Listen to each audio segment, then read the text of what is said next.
Hello and welcome. My name is Nivaram Chaudhary और आप सभी का यूट्यूब चैनल ज्ञान तरंग में स्वागत है। बच्चों, हमने 3D के रिलेटेड कंप्लीट थ्योरी कॉन्सेप्ट को डिस्कस कर लिया था। यहाँ पे कुछ आगे वीडियो लेक्चर आएंगे आपके पास में इन फॉर्म ऑफ डीपीपी। तो यहाँ पे सारे मिक्स कॉन्सेप्ट के क्वेश्चन देखने को मिलेंगे। तो ये पहली डीपीपी है। ऐसे ही मैं आपको आगे भी डीपीपी प्रोवाइड करवाता रहूंगा। बच्चों, अगर अच्छा लगे तो जरूर लाइक कर लेना और अपने फ्रेंड के बीच में शेयर करना। ठीक है। तो 3D ज्योमेट्री का ये डीपीपी स्टार्ट होता है और यहाँ पे हम देखेंगे क्वेश्चन नंबर हमारा फर्स्ट। देखिए, ये क्वेश्चन आपको दिख रहा है, काफी इंपॉर्टेंट और ये लॉजिकल क्वेश्चन है। इस क्वेश्चन के अंदर हमें गिवन है कि एक वेरिएबल प्लेन है। ठीक है बच्चों, एक वेरिएबल प्लेन है जो कि कांस्टेंट डिस्टेंस यूनिट है फ्रॉम द ओरिजिन। कितना है? 1 यूनिट फ्रॉम ओरिजिन है। एक प्लेन है, 1 यूनिट की डिस्टेंस है ओरिजिन से और कोऑर्डिनेट एक्सिस को मीट करता है वो ए बी एंड सी पे। If the centroid is xyz of the triangle ABC satisfy the equation, then locus of point of intersection, एक रिलेशन दे रखा है, इसमें हमें अननोन के फाइंड आउट करना है। तो देखिए, यहाँ पे अगर मैं जो इन्फॉर्मेशन है उसको समझने की कोशिश करूं तो एक तरह से हमें एक प्लेन है जो X axis, Y axis and Z axis, coordinate axis जिसको बोलते हैं, उसको ए बी एंड सी पे इंटरसेक्ट कर रहा है। ठीक है। अब इन पॉइंट को हमें गिवन है, ये एक्स एक्सिस, वाई एक्सिस है, ठीक है, जेड एक्सिस ले लेते हैं। ठीक है। अब ये जहां मीट करता है उस पॉइंट को यहाँ पे क्लियरली बोला गया है ए, ये बी पॉइंट है, ये सी पॉइंट है। ठीक है। तो आप देखोगे तो एक ट्रायंगल भी दिख रहा है। अब इस ट्रायंगल का जो सेंट्रोइड गिवन है वो है बच्चों आपको X comma Y comma Z of the triangle satisfy the equation. अब लोकस और पॉइंट ऑफ इंटरसेक्शन, अब यहाँ पे जो पॉइंट ऑफ इंटरसेक्शन है जहाँ पे ये कट कर रहा है X axis, Y axis and Z axis को, लेट से ये आपको जब भी लोकस की बात की जाए बच्चों तो वहां अपन जनरली क्या करते हैं, उस जगह को अपन कुछ एच कॉमा, तो ये पॉइंट लेट से मैंने एज्यूम कर लिया। वैसे आपको ध्यान है, अगर इस पॉइंट को मैं उस फॉर्मेट में लिखूं जिस फॉर्मेट में आप अच्छे से याद रखते हो, तो हम इंटरसेप्ट फॉर्म में ए कॉमा जीरो लिखते हैं, इसको लिखते हैं जीरो पी एंड जीरो, और यहाँ पे क्या लिखते हैं जीरो कॉमा सी लिख लेते हैं। ठीक है। तो आपके पास में एक ट्रायंगल भी बन चुका है और इस ट्रायंगल के आपको ए बी सी तीनों वर्टिसेस पता है in form of A B C. ठीक है। तो यहाँ पे ए कॉमा जीरो। ठीक है। मैं थोड़ा सा इसको ट्रायंगल की मदद से समझाने की कोशिश करता हूँ। इतना ठीक है। अब यहाँ पे जो सेंट्रोइड दे रखा है जिसको अपन सेंट्रोइड जी से डिनोट करते हैं, तो वो आपको क्वेश्चन में क्या गिवन है, X Y and Z given है। ठीक है। X Y and Z given है। बट मैं अपनी तरफ से अगर लिखना चाहूँ तो एबीसी की मदद से भी लिख सकते हैं। तो देखिए, सेंट्रोइड यहाँ से अगर लिखेंगे तो आपको पता है ये जो सेंट्रोइड के कोऑर्डिनेट होते हैं वो कैसे निकलते हैं, तीनों को ऐड करके 3 से डिवाइड करेंगे, लाइक एवरेज निकालते हैं, zero plus B plus zero divide by 3, zero plus C और डिवाइड बाई 3। अब जब इसको लिखोगे तो ये एग्जैक्टली आपको A by 3, B by 3 and C by 3। हमने क्या किया अभी तक, ये जो कोऑर्डिनेट थे ना हमने हमारी तरफ से निकालने की कोशिश करी है। अब क्वेश्चन के अकॉर्डिंग क्या गिवन है, ये आपको X Y and Z given है, राइट। तो मैं यहाँ से लिख सकता हूँ आसानी से, ए की वैल्यू कितनी आ जाएगी 3x, बी की वैल्यू 3y और सी की वैल्यू 3z। ठीक है। अच्छा, इस जगह पे आपको ये X Y and Z given है। ठीक है। तो ये हमने उससे कंपेयर कर लिया, तो ए की वैल्यू 3x, बी की वैल्यू 3y एंड सी की वैल्यू कितनी मिल गई 3z मिल गई। बच्चों, यहाँ तक ठीक है आपको? अब देखिए, अब मैं आपको यहाँ से क्या समझाना चाह रहा हूँ कि इक्वेशन ऑफ प्लेन क्या होती है। इक्वेशन ऑफ प्लेन अगर मैं इंटरसेप्ट फॉर्म में लिखना चाहूँ तो ये होती है X by A, Y by B और Z by C equal to 1। हमने जो इन्फॉर्मेशन यहाँ पे कलेक्ट करी थी वो किसके अकॉर्डिंग कलेक्ट करिए, X by A, Y by B and Z by C के अकॉर्डिंग। ठीक है। तो डायग्राम बना दिया, डायग्राम से ट्रायंगल पे आ गए और ट्रायंगल के जो सेंट्रोइड के कोऑर्डिनेट थे वो हमने हमारी तरफ से निकाले और उसको गिवन कोऑर्डिनेट से कंपेयर कर लिया। अब इसमें एक इन्फॉर्मेशन है जो आपको गिवन है, कौन सी इन्फॉर्मेशन, डिस्टेंस गिवन है, कितनी है 1 यूनिट की डिस्टेंस है। तो आपको पता है प्लेन की अगर डिस्टेंस निकालना चाहें तो हम हमारी तरफ से डिस्टेंस कैसे निकालते हैं, तो डिस्टेंस जब निकालनी है ओरिजिन से तो कैसे निकालते हैं, ओरिजिन से डिस्टेंस निकालनी हो तो बच्चों ये होती है कांस्टेंट अपॉन अंडर रूट के अंदर 1a² b² c²। लेकिन यहाँ पे x का कोफिशिएंट कितना है, 1/a 1/b एंड 1/c। तो देखिए डिस्टेंस जब लिखूंगा मैं, कांस्टेंट कितना है 1, तो 1 अपॉन में अंडर रूट के अंदर 1/a² आ जाएगा, 1/b² और 1/c²। ये वाला पार्ट समझ में आएगा कैसे? ये पार्ट बच्चों ऐसे आएगा क्योंकि आप डिस्टेंस निकाल रहे हो तो कोफिशिएंट अंडर रूट के अंदर आते हैं और ये कितनी दे रखी है 1। अब मैं स्क्वायरिंग कर दूं, क्या कर दूं, बोथ साइड स्क्वायरिंग कर दूं, तो ये ऐसे भी निकलने लग जाएगा 1/b² 1/c² इक्वल टू 1। मैंने पहले बोला था कि क्वेश्चन काफी लॉजिकल है, ये आपके पास में आ जाएगा इस ये रिलेशन। अब देखिए हमको आंसर के अंदर एक्स वाई जेड चाहिए थे और अभी मैं देख रहा हूं तो इसके मेरे पास में क्या है 1/a² 1/b² एंड 1/c² है। अब मैं इनकी वैल्यू यहाँ पे पुट कर दूं, क्या कर दूं, वैल्यू पुट कर दूं, तो मेरे पास में कुछ रिजल्ट निकल के आएगा और उसी से हमें आंसर दिख जाएगा। जैसे मैं यहाँ पे पुट करता हूँ तो देखिए क्या निकल के आएगा, एक्स की जगह देखो ए की जगह मैं 3x पुट कर सकता हूँ, बी की जगह 3y एंड सी की जगह 3z। तो यहाँ पे आपके पास में निकल के आएगा 9x² 9y² और 9z² इक्वल टू 1। ठीक है, तो आपके पास में रिक्वायर्ड आंसर क्या निकल के आएगा बच्चों, देखो तो रिक्वायर्ड आंसर में 1/x² 1/y² एंड 1/z² चाहिए था। तो मैं ऐसे अगर लिखता हूँ, ठीक है, तो 1/z² इक्वल टू कितना आ जाएगा 9। तो आपके पास में k की वैल्यू कितनी निकल के आ रही है, k इक्वल टू 9 निकल के आ जाएगा। तो उम्मीद है ये क्वेश्चन का लॉजिक आपको अच्छे से समझ में आया होगा और ये काफी इंपॉर्टेंट और लॉजिकल क्वेश्चन भी है क्योंकि इसके अंदर आपको प्लेन की इक्वेशन का भी कोई इन्फॉर्मेशन नहीं गिवन है। हमको इतना पता है कि X axis Y axis and Z axis को वो ए बी सी पे कट करती है, तो हमने ए बी सी का नाम सुनते ही इंटरसेप्ट फॉर्म का दिमाग लगाया और उसी की इंफॉर्मेशन से गिवन इंफॉर्मेशन के साथ में एक लिंक स्टैब्लिश कर दिया। राइट, चलिए अब बढ़ते हैं आगे और एक अगला क्वेश्चन समझने की कोशिश करते हैं। चलिए ये भी अपने आप में काफी अच्छा क्वेश्चन है। एक पॉइंट मूव करता है such that sum of square of distance from the 6 face given by. अच्छा, यहाँ पे कोई 6 फेस हैं उनसे डिस्टेंस गिवन बाय, यहाँ पे जो 6 फेस हैं ये यहाँ पे मेंटेन कर रखे हैं। तो जो आपके पास में कोई क्यूबिकल शेप बनेगी, ठीक है, तो उस शेप के अकॉर्डिंग हमें कुछ इंफॉर्मेशन गिवन है। तो यहाँ पे देखेंगे तो ये आपको x equal to 1 x equal to -1 y equal to 1 y equal to -1 ऐसे z इक्वल टू 1 और z इक्वल टू -1 गिवन है। अब मैं क्या कहता हूँ कि मुझे लोकस फाइंड आउट करना है ऑफ द पॉइंट। तो लेट पॉइंट क्या है, तो यहाँ पे हमारे पास में लोकस 3D का हमें एज्यूम करना पड़ेगा। तो 2D में ध्यान है बच्चों अपन h, k मान लेते थे, लेकिन फाइनली क्या करना होता था h, k को x, y में रिप्लेस करते थे। तो मैं उस बात को स्टार्टिंग से एज्यूम कर लेता हूँ, लेकिन यहाँ पे अल्फा बीटा और गामा मानते हैं। ठीक है, लेट पॉइंट लोकस पॉइंट, कौन सा पॉइंट है, ये लोकस पॉइंट है अल्फा बीटा एंड गामा। अब देखिए इस अल्फा की मुझे डिस्टेंस निकालनी है x इक्वल टू 1। तो यहाँ पे जो ज्योमेट्रिकल एक शेप बनेगी, तो जैसे कि अल्फा बीटा और गामा एक पॉइंट है और यहाँ पे कोई एक सी लाइन है।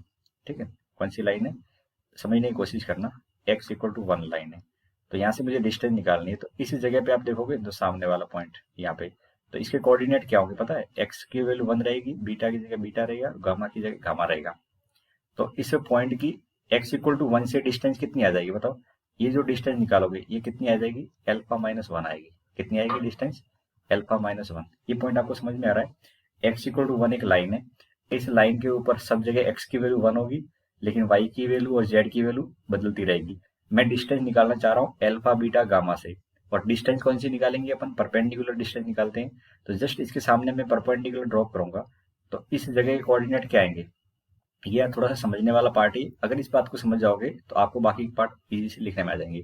तो इस जगह कोऑर्डिनेट आ जाएंगे 1, बीटा, गामा। इतनी बात समझ पा रहे हो, अगर इतनी बात समझ में आ रही है तो ये डिस्टेंस कितनी है, अल्फा -1 है। कितनी है, तो x इक्वल टू 1, ये जो x इक्वल टू 1 है इससे डिस्टेंस कितनी आ जाएगी, यहाँ से डिस्टेंस निकालेंगे तो डिस्टेंसेस, ठीक है, डिस्टेंसेस क्या आ जाएगी, तो पहली आएगी अल्फा -1, राइट।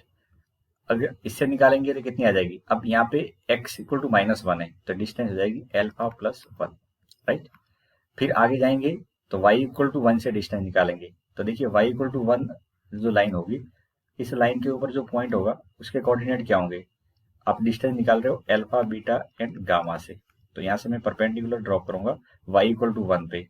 तो y इक्वल टू 1 पे ड्रॉ करेंगे तो यहाँ पे अल्फा आएगा, ये 1 आएगा, और यहाँ पे क्या आ जाएगा, गामा आ जाएगा, राइट। परपेंडिकुलर की बात कर रहे हैं।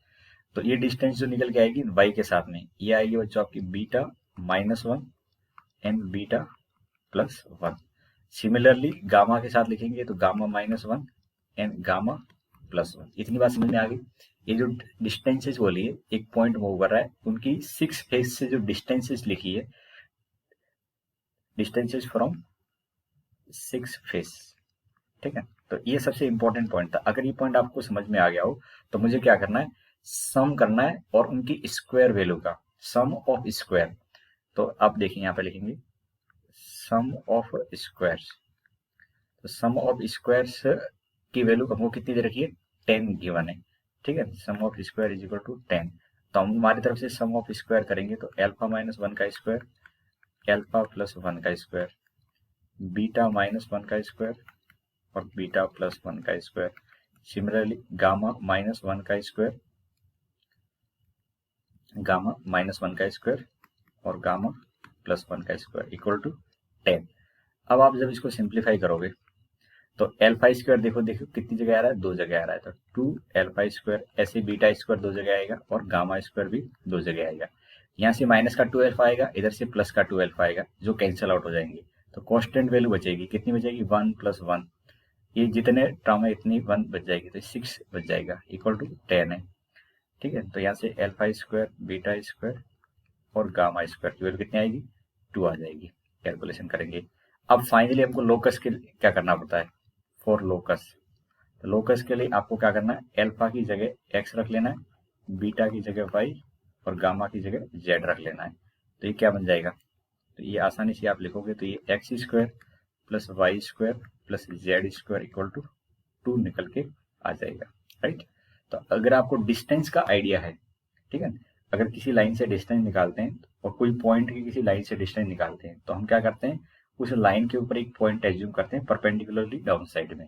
तो वो डाउन साइड का पॉइंट आ गया तो डिस्टेंस बिटवीन 2 पॉइंट वाला कॉन्सेप्ट आप लगा सकते हो। देखो ऐसा अपन 2D के अंदर भी पढ़ते थे। तो ये हमारे पास में आंसर बी ऑप्शन सही हो जाएगा, राइट। तो ये सेकेंड क्वेश्चन आपको अच्छे समझ में आ गया होगा। चलिए मूव करते हैं अगले क्वेश्चन की तरफ। अब यहाँ पे देखेंगे जो इन्फॉर्मेशन है इसमें P1 and P2 are the length of perpendicular from the point to the plane। यानी किसी पॉइंट की प्लेन से डिस्टेंस को P1 बोल रहे हैं, सेकंड पॉइंट की डिस्टेंस को उसी प्लेन से P2 बोल रहे हैं। Then P1 and P2 are the root of the equation. इन क्वेश्चन को थोड़ा सा इंटरेस्टिंग बनाने की कोशिश करिए हमें। चलिए सॉल्व करते हैं। तो देखिए हमारे पास में प्लेन क्या है, अगर मैं बात करूं प्लेन की, तो प्लेन की इक्वेशन दे रखी है 3x 6y + 2z + 11 equal to 0। अब पॉइंट कौन सा है, जो हमारे पास में पहला पॉइंट में P एज्यूम कर लेता हूँ, 2, 3 एंड 4। अब डिस्टेंस निकालेंगे यहाँ से, तो P1 कैसे निकालेंगे, पॉइंट इसमें रख लेते हैं जैसे कि अपन 2D के अंदर करते हैं। तो 3 × 2 6 × 3 2 × 4 + 11 और डिवाइड में क्या लिखेंगे, तो डिवाइड में बच्चों लिखेंगे 3 का स्क्वायर 9 माइनस यहाँ पे लिखेंगे तो -6 का स्क्वायर 36 और 2 का स्क्वायर लिखेंगे तो 4। जब आप इसको सॉल्व करोगे, ठीक है, तो ये डिस्टेंस इस तरह से निकल के आती है। जब मैं इसको सॉल्व करूंगा तो नोमिनेटर वाला पार्ट कितना हो जाएगा, 6 - 18 + 8 + 11। डिवाइड में कितना आएगा, 36 + 4 40 49 यानी 7 आ जाएगा, ठीक है। अब इसको सिंप्लीफाई करेंगे तो P1 की वैल्यू मुझे आसानी से यहाँ से मिल जाएगी। तो कितनी आ रही है, देखिए पॉजिटिव वाले पार्ट जोड़ेंगे तो 11 8 19 यानी 7/7 यानी 1 आ रहा है। कितना आ रहा है, 1। सिमिलरली जब पॉइंट दूसरा पॉइंट है Q, उसके कोऑर्डिनेट 1 1 और 4 है। अब इसकी यहाँ से डिस्टेंस निकालनी है, तो इसी प्रकार से हम डिस्टेंस निकाल लेंगे। तो P2 क्या बोला गया, P2। तो P2 की वैल्यू कितनी कैसे निकालेंगे, तो 1 1 रख दो वहाँ पे। तो 3, 1 6 की जगह 1 2 के साथ 1 11 और डिवाइड में तो हमको पता ही है, यहाँ से कैलकुलेशन जब की थी तो 7 आ गया था, तो मैं यहाँ पे 7 डायरेक्टली चिपका देता हूँ। जब आप कैलकुलेशन करोगे तो न्यूमरेटर वाला पार्ट 3 6 2 11 बाई 7। अब इस पार्ट को सिंप्लीफाई करते हैं तो पॉजिटिव पार्ट देखिए कितना आ रहा है, 11 और 3 15 17 70 माइनस 6 तो 11/7 आ रहा है। तो P2 की वैल्यू कितनी आ गई, 11/7। अब बोल रहे हैं कि P1 एंड P2 रूट है, ठीक है।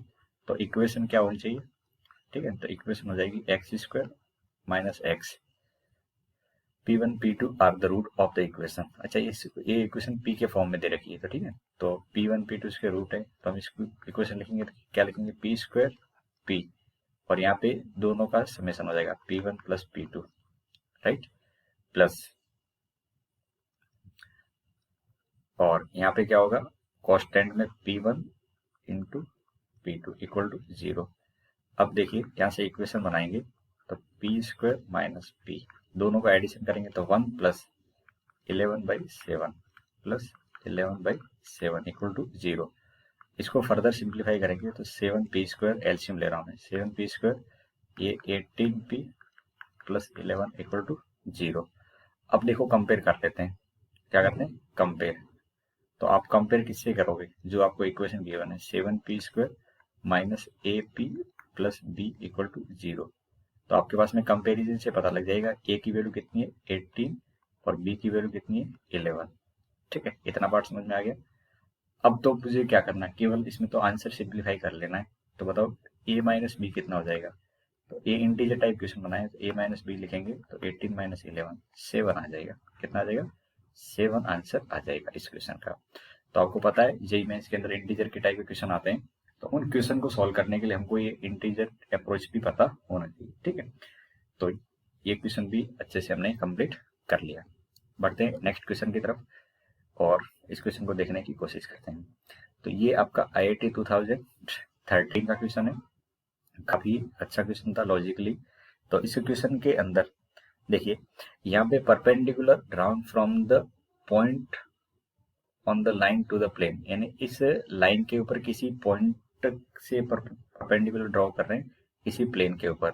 Then feet of perpendicular lie on the line, तो फीट ऑफ परपेंडिकुलर किस लाइन के ऊपर लाई करेंगे ऐसा पूछा है। चलिए थोड़ा सा डायग्रामेटिकली समझने की कोशिश करते हैं। तो एक्चुअली एक आपको कोई प्लेन गिवन है, राइट, और इस प्लेन के साथ में एक लाइन है। तो ये लाइन प्लेन के साथ में अगर आप चेक कर लो, अगर देखो n वेक्टर कितना है, i प्लस जे प्लस के, और b वेक्टर कितना है, तो ये 2i माइनस जे प्लस 3k, ठीक है। अब n vector dot b vector की वैल्यू निकालेंगे तो 2 माइनस 1 और 3 आ रही है, यानी नॉट इक्वल टू 0 है। तो इतनी बात तो यहाँ से क्लियर है कि ये इंटरसेक्ट कर रही होगी लाइन, प्लेन की लाइन क्या कर रही हो, इंटरसेक्ट। इतना ध्यान रखें, कई बार ये चीज चेक करनी पड़ती है कि रियली में इंटरसेक्ट कर रही है कि नहीं कर रही है। तो मैं यहाँ से अच्छे से देख पा रहा हूँ कि मेरी जो लाइन है वो प्लेन के साथ पैरेलल तो नहीं है, तो इंटरसेक्टिंग होगी, और इंटरसेक्टिंग है तो मैं अब इस इंफॉर्मेशन को यहाँ से अगर हटा दूँ, ठीक है, इतनी बात समझ में आ गई कि ये इंटरसेक्ट कर रहा है लाइन और प्लेन एक दूसरे को। तो ये लाइन प्लेन के साथ में अगर डायग्रामेटिकली आप देखने की कोशिश करोगे तो कुछ ऐसी कंडीशन रख रही होगी, ठीक है, ऐसी कंडीशन ये रख रही होगी, राइट, ये लाइन। अब हमको क्या करना है, इस लाइन से फुट ऑफ परपेंडिकुलर डालने प्लेन के ऊपर। तो लाइन से फुट ऑफ परपेंडिकुलर डालोगे तो कोई पॉइंट लेट से यहाँ है तो इसका फुट ऑफ परपेंडिकुलर यहाँ पड़ेगा। अगर मैंने कोई आगे पॉइंट ले रखा है तो इसका फुट ऑफ परपेंडिकुलर कहीं यहाँ पड़ेगा, कोई यहाँ पॉइंट ले रखा है तो इसका फुट ऑफ परपेंडिकुलर कहीं यहाँ पड़ेगा, और ऐसे ही जितने पॉइंट लेते जाएंगे उनका फुट ऑफ परपेंडिकुलर पड़ेगा ये वहीं पे। तो यहाँ से कोई रैंडम लाइन निकलेगी, ठीक है। तो इस लाइन को क्या बोलेंगे, इस लाइन को बोलेंगे feet of perpendicular line, feet of perpendicular line, ठीक है। तो कॉन्सेप्ट समझ में आ गया कि हमको ये दूसरी वाली लाइन है उसका इक्वेशन फाइंड आउट करना है। अब मुझे क्या करना है, ये जो नीचे वाली फीट ऑफ परपेंडिकुलर लाइन है उसका इक्वेशन फाइंड आउट करना है, ठीक है। तो क्या तरीका रहना चाहिए ये फाइंड आउट करने के लिए, तो हम जानते हैं किसी भी लाइन का इक्वेशन फाइंड आउट करना है तो हमको एटलीस्ट उस लाइन के ऊपर 2 पॉइंट तो पता होने चाहिए, ठीक है। तो मैं यहाँ पे आइडिया लेता हूँ कि 2 पॉइंट कौन कौन से अपन यहाँ से निकालने की कोशिश करें। तो देखिए, एक पॉइंट तो यही मान लेते हैं, ठीक है, लाइन और प्लेन का इंटरसेक्शन। भाई क्यू पॉइंट क्या है?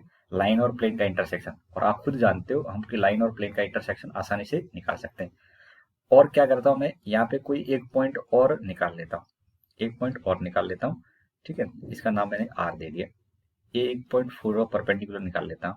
अच्छा, ये पॉइंट हमको कहीं यहाँ पे एज्यूम करना पड़ेगा लाइन के ऊपर। भाई लाइन के ऊपर तो बहुत सारे पॉइंट है, तो उसमें से किसी एक पॉइंट को आपको एज्यूम करना हो, तो वो पॉइंट कौन सा एज्यूम करेंगे? जहां से लाइन पास हो रही है। देखिए लाइन कहाँ से पास हो रही है?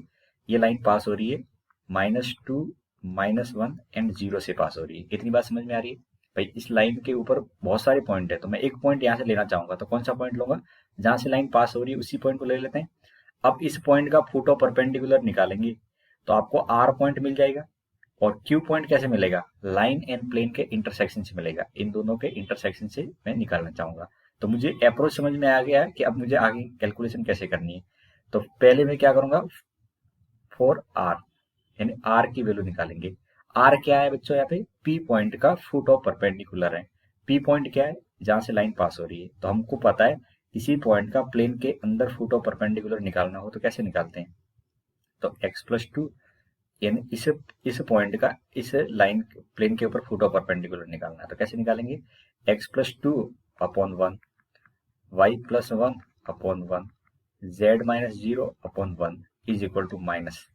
इस पॉइंट को इस प्लेन में चिपका दो, तो -2, -1 +0, और इसको लेफ्ट में लेंगे तो -3। नीचे कितना आएगा? a² 1, b² 1 और c²।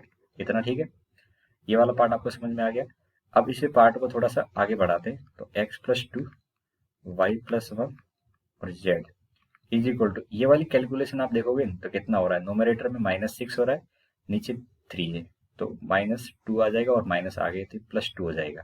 ठीक है, तो आपके पास में आर के कोऑर्डिनेट यहाँ से मिल जाएंगे। आर के कोऑर्डिनेट क्या मिलेंगे बच्चों? 0 मिलेगा, 1 मिलेगा और 2 मिलेगा। 0, 1 एंड 2, ये मुझे क्या मिल गए? आर के कोऑर्डिनेट मिल गए। ठीक है, अब नेक्स्ट कैलकुलेशन किसके लिए करेंगे? नेक्स्ट कैलकुलेशन हम करेंगे पी पॉइंट के लिए, सॉरी क्यू पॉइंट के लिए। तो क्यू पॉइंट की कैलकुलेशन कैसे करेंगे? फॉर क्यू, तो क्यू कैसे निकलेगा? प्लेन और लाइन का इंटरसेक्शन। प्लेन एंड लाइन का इंटरसेक्शन कैसे लेते हैं? पहले लाइन के ऊपर एक रैंडम पॉइंट ले लेते हैं। ठीक है, लाइन के ऊपर एक रैंडम पॉइंट लेंगे तो कितना आएगा बच्चों? इसको लैम्डा के इक्वल टू रख दो। ठीक है, लैम्डा के जैसे इक्वल टू रखेंगे तो हमारे पास में पॉइंट आ जाएगा 2 lambda -2, comma minus lambda -1, comma 3 lambda. ठीक है, अब इस पॉइंट को किसमें पुट करेंगे? प्लेन में। तो प्लेन में पुट करेंगे तो प्लेन की इक्वेशन दिख रही है आपको, बहुत सिंपली है, x+y+z = 3। तो यहाँ पे 2 लैम्डा -2, ये x का वैल्यू हो गया, प्लस y की जगह लैम्डा -1 और z की जगह रखेंगे 3 लैम्डा, इक्वल टू कितना है? 3। जब इस कैलकुलेशन को आप सिंप्लीफाई करोगे, क्या करोगे? सिंप्लीफाई करोगे, तो आपके पास में कितना हो रहा है? 2 लैम्डा और 3, 5 लैम्डा माइनस, यानी 4 लैम्डा हो जाएगा, -3 और ये इधर आ जाएगा तो 6 हो जाएगा। लैम्डा की वैल्यू कितनी आ जाएगी बच्चों? 3/2 निकल के आ जाएगी। कितनी आ जाएगी? 3/2। इतना ठीक है। अब लैम्डा की वैल्यू 3/2 आ गई, तो बताएंगे मुझे क्यू की वैल्यू क्या आ जाएगी? क्यू की वैल्यू कैसे आएगी? तो क्यू की वैल्यू निकालने के लिए आपको लैम्डा उधर पुट कर लेना है। तो जैसे मैं यहाँ पे पुट करूंगा 3/2, तो 2 × 3/2 कितना होगा? 1 आ जाएगा, ये आ जाएगा यहाँ पे 1। फिर यहाँ पे रखेंगे तो ये माइनस का 5/2 हो जाएगा। ठीक है, इसको यहाँ पे रख रहे हैं, ठीक है, इसी जगह पे रख रहे हैं। और 3/2 रखेंगे तो ये कितना हो जाएगा? 3/2 रखेंगे तो 9/2 आ जाएगा। चलिए, आपके पास में क्या आ गया? पॉइंट क्यू आ गया, आ गया, और आर पॉइंट है। अब इक्वेशन ऑफ आर क्यू, अब इक्वेशन ऑफ क्या लिखेंगे? आर क्यू, जो इस लाइन का इक्वेशन लिखना है। तो हमको पता है आर पॉइंट के कोऑर्डिनेट ये रहे, ठीक है, आर पॉइंट के कोऑर्डिनेट है, और किसके कोऑर्डिनेट है? क्यू के कोऑर्डिनेट है। तो हम इक्वेशन कैसे लिखेंगे? x - x1, तो x - 0 upon x2 - x1, x2 की जगह 1 और x1 की जगह 0, y - 1 अपॉन में लिखेंगे y2 - y1, तो y2 - y1 कैसे निकलेगा? 5/2 - 1। फिर आगे लिखेंगे z - 2 अपॉन z2 - z1, तो 9/2 - 1। अब थोड़ा सा इसको सिंप्लीफाई कर सकते हैं। जैसे मैं सिंप्लीफिकेशन करूंगा तो x के साथ 1 है, y - 1, ये कितना हो जाएगा 7/2 और ये z माइनस 2 और इधर भी क्या आ जाएगा बच्चों आपका ये वाला पॉइंट भी ये अच्छा ये कितना था -2 था क्योंकि z2 माइनस 9/2 माइनस 2 तो ये आ जाएगा 5/2। आपको पता है रेशियो को सिंप्लीफाइड फॉर्म में लिखते हैं, तो जब रेशियो को सिंप्लीफाइड फॉर्म में लिखेंगे तो ये वाला पार्ट क्या बन जाएगा x इधर 2 आ जाएगा y माइनस 1 नीचे -7 और z माइनस 2 और नीचे 5 आ जाएगा। ठीक है, तो आप देखोगे तो ये आपको कौन सा ऑप्शन दिख रहा है, डी ऑप्शन बिल्कुल एग्जैक्टली दिख रहा है। ठीक है, आप शुरुआत से यहाँ से आइडिया नहीं लगा सकते थे कि 0 1 2 से पास होना चाहिए। देखो 0 1 2 से तो सारी लाइन पास हो रही है, तो हमको क्या अप्रोच होना चाहिए। देखो ये कॉन्सेप्ट सेम वहां पे भी काम में आता है, थोड़ा सा अपन और डिटेल में डिस्कशन कर लेते हैं।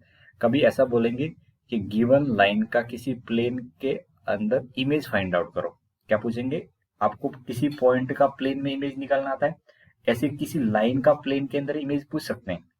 तो किसी लाइन का प्लेन के अंदर इमेज पूछेंगे तो क्या करेंगे बच्चों, थोड़ा सा मैं यहाँ पे समझाने की कोशिश करता हूँ। तो किसी भी लाइन का प्लेन के अंदर इमेज पूछे आपसे तो आप उसके लिए क्या करोगे, तो सबसे पहले बच्चों जिस तरह से हमने फूटो परपेंडिकुलर निकाला है ना वैसे इमेज निकाल लेना। क्या निकालोगे, इमेज निकालोगे। लेट्स से आर डैश निकाल दिया, निकाल लेंगे। अच्छा ये पी पॉइंट का इमेज यहाँ नीचे बन रहा है, ऐसे अगले वाले पॉइंट का इमेज नीचे बनेगा, ऐसे ये ऐसे बन जाएगा। तो बताओ इमेज लाइन ऐसी बनेगी नहीं बनेगी, कितने लोग मानते हैं इमेज लाइन कुछ ऐसी बनेगी, बनेगी। अब इमेज लाइन कुछ ऐसी बनेगी तो आपको क्यू पॉइंट और आर डैश अगर पता है तो आप इमेज लाइन का इक्वेशन लिख सकते हैं। तो जिस तरह से हमने फुट ऑफ परपेंडिकुलर का इक्वेशन लिखा था ऐसे आप फुट ऑफ परपेंडिकुलर का इक्वेशन लिखते हैं, ऐसे आप इमेज का इक्वेशन भी लिख सकते हैं। इमेज की इक्वेशन निकालने के लिए आपको क्यू चाहिए होगा, आप फुट ऑफ परपेंडिकुलर की जगह इमेज निकाल लेना। फुट ऑफ परपेंडिकुलर की जगह क्या निकालेंगे, इमेज, और इमेज निकालने के बाद फिर आप इमेज की लाइन का इक्वेशन लिख सकते हैं।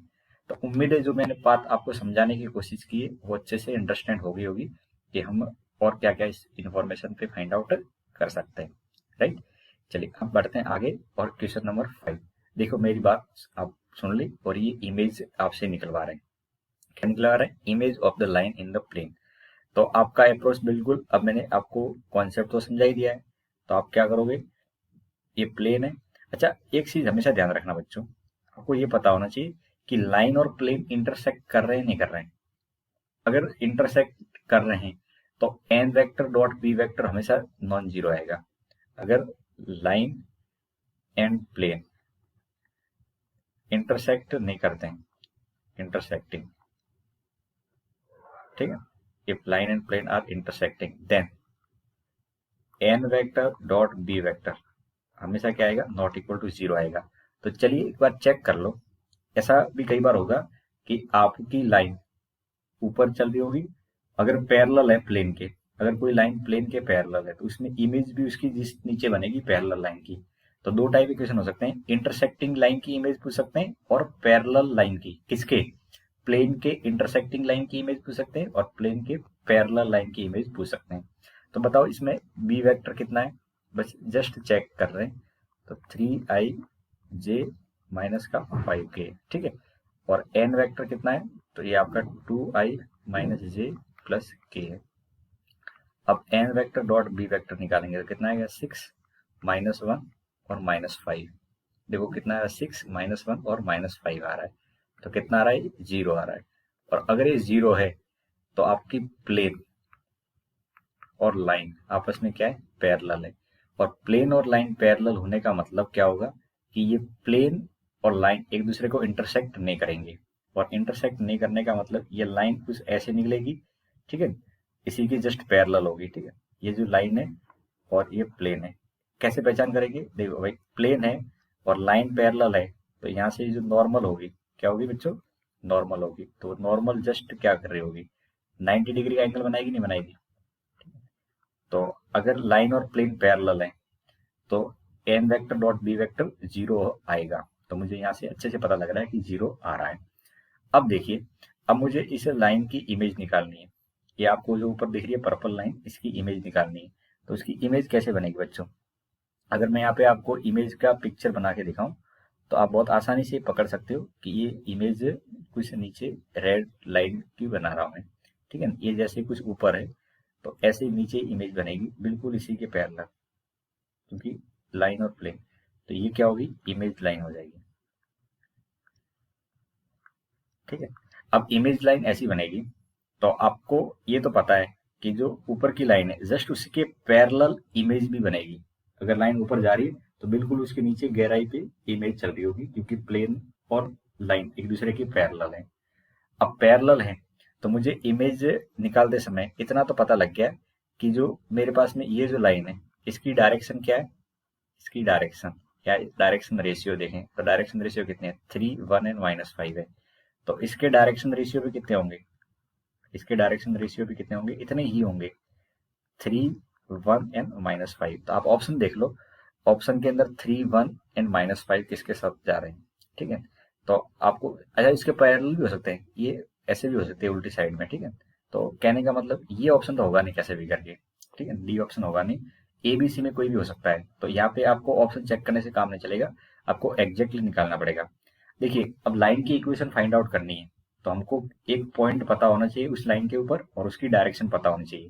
तो मैंने डायरेक्शन तो निकाल दी है, अब पॉइंट कैसे निकालेंगे, तो ये जो पॉइंट है इसकी इमेज अगर मैं ले लूं तो इस इमेज लाइन के ऊपर ही तो इमेज बनेगी, या ऐसे कहेंगे इस लाइन के ऊपर आने वाले जितने पॉइंट हैं उन सब की इमेज निकालो और फिर इनको ज्वाइन करें तो उसको बोलेंगे इमेज लाइन। अब ये कंडीशन वाइज देखें तो पैरेलल है, और पैरेलल है, मैंने जो पिछला वाला कॉन्सेप्ट डिस्कस किया था कि इमेज लाइन कैसे निकालेंगे पिछले इक्वेशन के साथ में, तो वो इंटरसेक्टिंग के लिए बोला था कि आपको इंटरसेक्शन पॉइंट निकालना पड़ेगा और एक इमेज पॉइंट निकालना पड़ेगा। अब यहाँ पे क्या है बच्चों, इंटरसेक्ट तो कर नहीं रहे हैं तो आपको इंटरसेक्टिंग पॉइंट मिलेगा नहीं, तो क्या मिलेगा उसके बदले, लाइन की डायरेक्शन मिल जाएगी, लाइन की डायरेक्शन मिल जाएगी। अब मैं चाहूंगा कि ये पॉइंट मुझे कैसे भी करके पता लग जाए, तो इस पॉइंट का कोऑर्डिनेट क्या लिखेंगे बच्चों, तो ये पॉइंट आपको वही लिखना है जहां से लाइन पास कर रही है। लाइन कहाँ से पास हो रही है, 1, 3 एंड 4 से। कहाँ से पास हो रही है, देख लो आप, 1, 3 एंड 4 से पास हो रही है। अब मुझे क्या करना है, ये पी डैश के कोऑर्डिनेट निकालने हैं। तो ठीक है, तो मैं क्या करूंगा, for image of P, P की इमेज निकालेंगे तो कैसे निकालेंगे, x-1 किस में निकाल रहे हैं, प्लेन में, तो प्लेन की x का कोफिशिएंट नीचे लिखेंगे, y-3, ठीक है, y-3 और नीचे कितना आ जाएगा, -1, फिर लिखेंगे z-4 और नीचे कितना आ जाएगा बच्चों, 1 आ जाएगा, राइट, इक्वल टू -2 टाइम क्या करते हैं, अब जिस पॉइंट की इमेज निकालना चाह रहे हैं उस पॉइंट को इक्वेशन ऑफ प्लेन में रखते हैं। तो 2 × 1 -3 +4 +3 और डिवाइड में कितना आएगा, a² यानी 4, b² यानी 1 और c² यानी 1 आ जाएगा, राइट। अब इसको मैं सॉल्व करूंगा तो मेरे पास में क्या मिलेंगे बच्चों, तो यहाँ से सॉल्व करते हैं मुझे मिलेंगे x y z के कोफिशिएंट यानी p के कोऑर्डिनेट, p डैश के कोऑर्डिनेट मिलेंगे, क्या मिलेंगे, ये p डैश के कोऑर्डिनेट यहाँ से मिलने वाले हैं। तो पहले इस पार्ट को देख लेते हैं, देखो -3 से +3 गया, ये 2 + 6 और नीचे भी 6 है तो कैंसिल आउट हो जाएंगे, तो राइट साइड में केवल -2 बचेगा।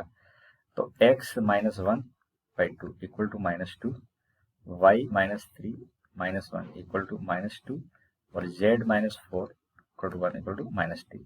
अब यहाँ से वैल्यू निकालेंगे तो -4 और +3 तो ये -3 आ जाएगा, y की वैल्यू निकालेंगे तो 2 और 5 हो जाएगा, और z की वैल्यू निकालेंगे तो -2 और 2 आ जाएगा। ठीक है, तो बताइए p डैश के कोऑर्डिनेट क्या आ जाएंगे, तो -3, 5 एंड 2 आ गए, क्या आ गए, -3, 5 एंड 2। अब बताए पी डैश के पॉइंट पता है और पी डैश यानी इमेज लाइन की डायरेक्शन पता है, इमेज लाइन की डायरेक्शन पता है, तो अब यहाँ से आप बहुत आसानी से यानी बहुत ही बिना परेशानी की इक्वेशन लिख सकते हैं, इक्वेशन ऑफ इमेज। तो इक्वेशन ऑफ इमेज लिखेंगे तो क्या आएगा बच्चों, x+3 अपॉन डायरेक्शन 3 y-5, ये कोऑर्डिनेट को लिख रहा हूँ, ठीक है, y-5 अपॉन 1 और z-2, ठीक है, और डायरेक्शन कितनी है, -5 है, कितनी है डायरेक्शन, -5, तो देख लीजिए 3, 1 और -5 ऊपर +3 -5 एंड -2, तो यहाँ पे आप देखोगे तो ये +3 यहाँ पे आ रहा है, -5 एंड -2 है, तो +3 इस जगह पे आया है, +3 -5 एंड -2 नीचे 3, 1, 5 यानी बच्चों आपका क्या हो जाएगा, ये आप देखोगे तो +3 आ रहा है, एक बार ऑप्शन चेक कर लेते हैं, 3, 1, 5, तो ये सी ऑप्शन भी बैठ रहा है, अच्छा यहाँ पे देखेंगे तो ये गलत है, तो सी ऑप्शन क्या हो जाएगा, सी हो जाएगा हमारा। तो समझ में आ गया कि पैरेलल लाइन है उसकी इमेज कैसे निकालेंगे। तो जिस लाइन की इमेज निकालनी है उस पर एक पॉइंट एज्यूम करेंगे और उसकी इमेज निकाल दो। और पैरेलल है तो उसकी डायरेक्शन भी वही होगी जो खुद की लाइन की डायरेक्शन, ठीक है। अगर इंटरसेक्ट करती तो क्या करते हैं अपन, इंटरसेक्ट के केस में क्या करते हैं, ये लाइन अगर ऐसे होती तो एक इंटरसेक्टिंग पॉइंट निकालते और एक इमेज पॉइंट निकालते हैं, फिर दोनों को ज्वाइन करके लाइन की इक्वेशन हमारे पास में आ जाती, राइट। अब आगे बढ़ते हैं और एक क्वेश्चन और करते हैं, ठीक है। काफी अच्छा लॉजिकल क्वेश्चन है। एक टेट्राहेड्रन दे रखा है और देखिए ये जनवरी 2019 का क्वेश्चन है, तो आपके पास में एग्जाम में कुछ ऐसे क्वेश्चन देखने को मिलते हैं। अब यहाँ पे आपके पास में टेट्राहेड्रन का नाम दे रखा है पी क्यू आर और जीरो, इनमें ओ को यहाँ पे एज्यूम कर लेता हूँ, ठीक है। O A P Q M R एक टेट्राहेड्रन है। अब मुझे क्या करना है, एंगल निकालना है बिटवीन द फेस। यहाँ पे जो फेस बनेंगे, कितने फेस होते हैं, 4 फेस होते हैं, हमको 2 फेस के बीच में एंगल निकालना है। OP Q face, OP Q कौन सा होगा बच्चों, ये नीचे वाला, ये जो ग्राउंड है ये फेस, यानी ये अपने आप में क्या है, प्लेन है, ठीक है। इस प्लेन के बीच में और पी क्यू आर, यहाँ पे पी क्यू आर कहाँ है, तो देखो पी क्यू आर, तो अगर लॉजिकली आप समझने की कोशिश करोगे तो क्वेश्चन बहुत आसानी से जाएगा। P Q R, in P Q R ये वाला फेस है, ठीक है। इनके बीच में हमें क्या करना है, एक एंगल फाइंड आउट करना है। तो ऐसे सोचिए कि 2 प्लेन के बीच में एंगल फाइंड आउट करना है। क्या करना है, 2 प्लेन के बीच में एंगल फाइंड आउट करना है।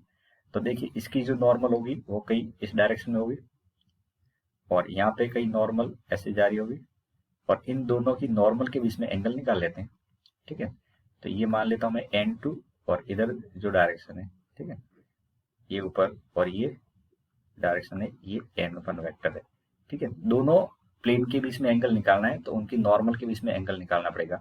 तो आपको क्या करना है, पहले वाले प्लेन की नॉर्मल लिखनी है और दूसरे वाले प्लेन की नॉर्मल लिखनी है, ठीक है।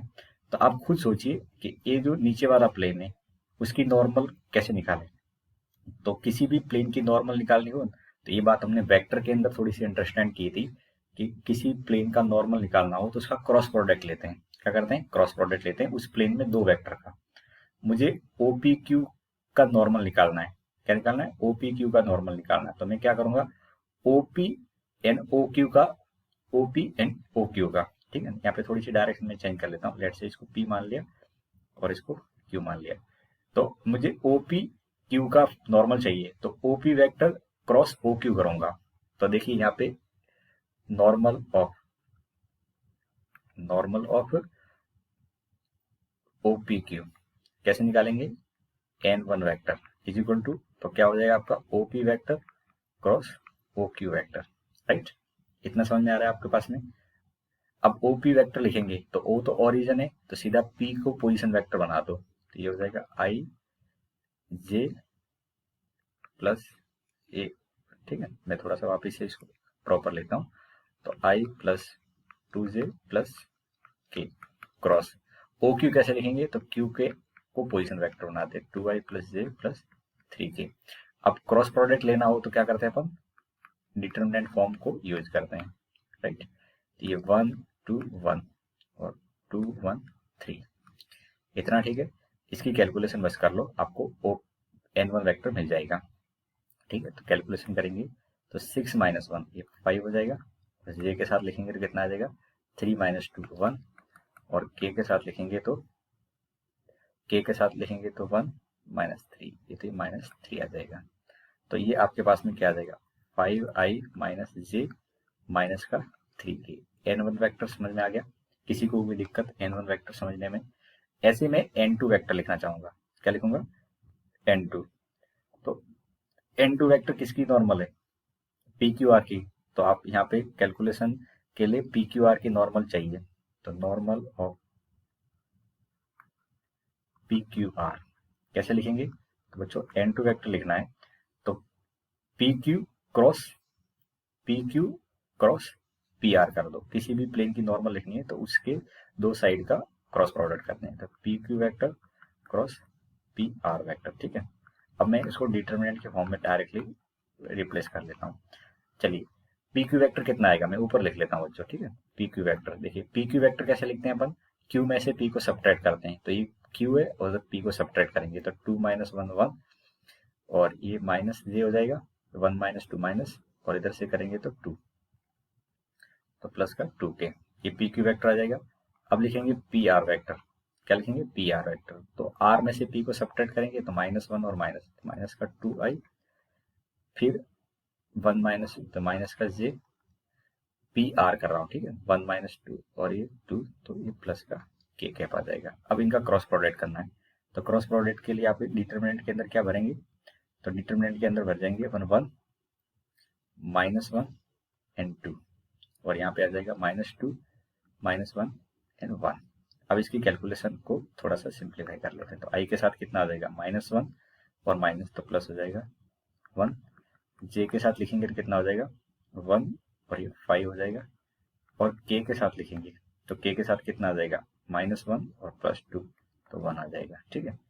अब इस पार्ट को कैलकुलेशन वाइज देखेंगे, आई प्लस 5j प्लस, देखिए ये वाला पार्ट देखेंगे तो -1 और ये -3 आ जाएगा, राइट। यहाँ पे के का साथ कॉफिशिएंट देखो कितना आएगा -1 और ये -3 आ जाएगा, तो यहाँ पे कितना है माइनस का 3k, ठीक है। अब ये आपके पास में n2 वेक्टर आ गया है, क्या आ गया n2 वेक्टर आ गया है। अब एंगल बिटवीन, तो एंगल को हमने क्या बोला है थीटा, तो आपको जब भी दो वेक्टर के बीच में एंगल निकालना है तो कॉस थीटा लिखते हैं, तो कॉस थीटा की वैल्यू लिखेंगे तो n1 vector dot n2 vector नोमेरेटर में आएगा, तो 5i minus J minus 3k dot i minus 5j minus 3k divide में दोनों का मॉडुलस लिखेंगे, तो दोनों का मॉडुलस में ये पहले वाले का मॉडुलस 25 प्लस 1 प्लस 9, दूसरे का मॉडल लिखेंगे तो 1 प्लस 25 प्लस 9, यानी ये दोनों वैल्यू नोमिनेटर में एक जैसी ही है। अच्छा, इसकी कैलकुलेशन देखेंगे कितना आएगा, देखो 5 करेंगे तो 5 प्लस 5 10 प्लस 9, यानी ये तो आ जाएगा 90, और ये सामने वाला पार्ट कैलकुलेशन करेंगे तो 25 और एक 26 26 35 आ जाएगा, कितना आ जाएगा 35, तो कॉस्ट थीटा की वैल्यू 19/35 मिल रही है। 19/35 का मतलब बच्चों यहाँ पे ऑप्शन नंबर आपका ए सही हो जाएगा, राइट। तो ऐसे क्वेश्चन हमको एग्जाम में देखने को मिलते हैं जिसमें आपको बेसिक कॉन्सेप्ट का ध्यान में रखते हुए क्वेश्चन सॉल्व करने होते हैं। तो उम्मीद है आपको यहाँ तक का पार्ट इसे डीपीपी के फॉर्म में जो हमने क्वेश्चन डिस्कस किए वो लॉजिकल लगे होंगे। ऐसे ही हम आने वाले चैप्टर के मतलब आने वाले वीडियो के अंदर आपको कुछ और डीपीपी मिलेगी, 4 से 5 डीपीपी में सॉल्व करवाऊंगा, जिसके अंदर ओवरऑल मिसलेनियस क्वेश्चन होंगे सारे कॉन्सेप्ट से, और ये अपने आप में काफ़ी आपके लिए हेल्पफुल कंटेंट हो सकता है, ठीक है। थैंक यू बच्चों, अच्छा लगा हो तो ज़रूर एक बार लाइक कर लेना।